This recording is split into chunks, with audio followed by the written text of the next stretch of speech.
Hey, salut à tous, c'est Adam Bros et bienvenue dans ce tout nouveau Pop Culture Time. Aujourd'hui, on va parler super-héros, folie et révolte. On va parler du message politique du film Joker.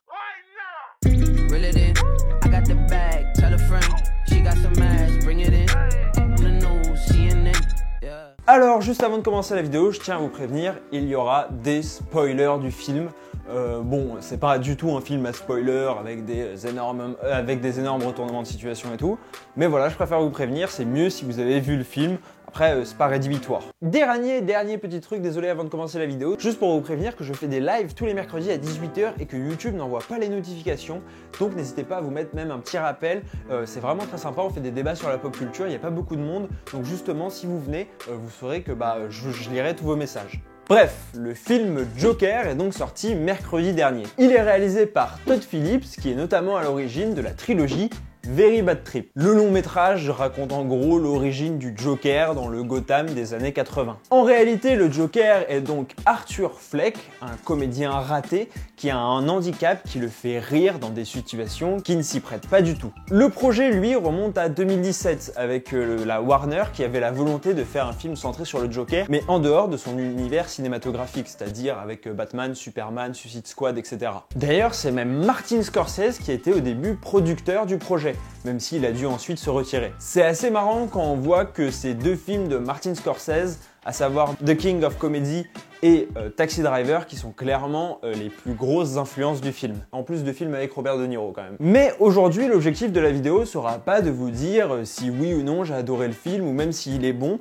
Ça d'ailleurs, je l'ai fait sur les réseaux sociaux. N'hésitez pas à me suivre sur Instagram et sur Twitter. Maintenant, je publie des petites vidéos d'1 minute, 1 minute 30 pour vous donner mon avis sur des films ou des albums, etc. Dans cette vidéo, je veux aborder spécifiquement le message politique derrière le film Joker. Parce qu'effectivement, le film se termine par une révolte populaire menée par le Joker contre les riches de Gotham. C'est d'ailleurs ça qui a poussé certains à dire que le film incitait à la violence. Mais surtout, l'auteur pro-gilet jaune assez populaire Juan Branco a fait un tweet selon lequel le film serait favorable aux gilets jaunes. Mais alors, comme le dit ce tweet, est-ce que le film est une ode à la révolte populaire contre les riches ? On va voir dans un premier temps qu'effectivement le film peut être interprété comme favorable au mouvement populaire tel que les gilets jaunes. Tout d'abord, l'élite est montrée négativement. Que ce soit Thomas Wayne ou le présentateur Murray, en vrai, ils ne portent quasiment aucune attention au peuple. Le premier se moquera d'un artiste raté qui n'avait rien demandé,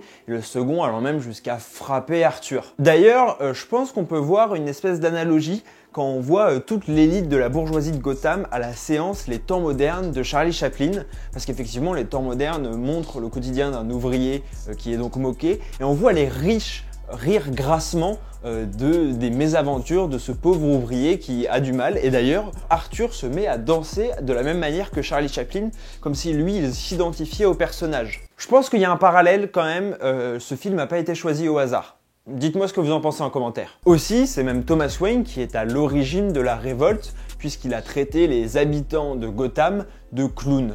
Donc ils se déguisent tous en clowns pour se révolter. On voit donc qu'il y a quand même un mépris de l'élite pour les classes populaires. Arthur a alors la sensation d'être coincé dans sa situation et de n'avoir aucune possibilité de s'en sortir. Et là pour le coup, il me semble que la métaphore utilisée est celle des escaliers. Je vais m'expliquer. Tout le début du film, quand Arthur ne va pas bien, etc., avant qu'il soit le Joker, on le voit tout le temps monter péniblement les escaliers, ou en tout cas essayer de les monter. Ça peut illustrer son envie d'ascension sociale, qui est en fait quasiment impossible et avec laquelle il a énormément de mal. Et c'est intéressant parce qu'à partir du moment où il devient le Joker, on le voit descendre les escaliers, même les dévaler en dansant tranquillement, comme si finalement il avait accepté sa condition et au contraire, il s'en amusait. Il descend dans les strates sociales, mais ça ne le dérange pas, au contraire, il le vit très bien. Parce qu'en fait, c'est ce sentiment justement d'être coincé dans sa situation qui va le pousser à donc se rebeller et mener cette révolte.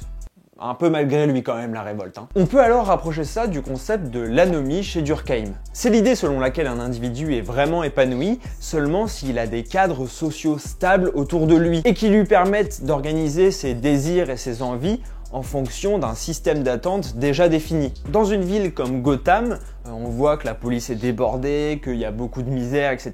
Donc les cadres sociaux sont complètement instables. Encore plus quand le Joker commence à se mettre à tuer tout le monde. Les règles sociales qui sont censées dicter la conduite des individus disparaissent et laisse place au chaos social. En tout cas au désordre social. Et on voit bien que le creusement des inégalités dans Gotham amène l'anomie. Et c'est ce désordre social, cette révolte, qui peut être comparée, dans une moindre mesure tout de même, à celle des Gilets jaunes par exemple. On se retrouve alors avec une société sans règles, sans organisation. C'est le chaos. Et c'est à ne pas confondre avec l'anarchie. C'est pas pareil, mais c'est pas le sujet de la vidéo. Mais globalement, le Joker est pas un anarchiste. Mais finalement, toute cette révolte, est-ce qu'elle est vraiment montrée positivement dans le film ? Est-ce qu'il y a vraiment une incitation à la faire ? En fait, je pense pas. Tout d'abord, Thomas Wayne n'est pas vraiment le méchant du film. Le vrai méchant, c'est le Joker lui-même, et le réalisateur le dit.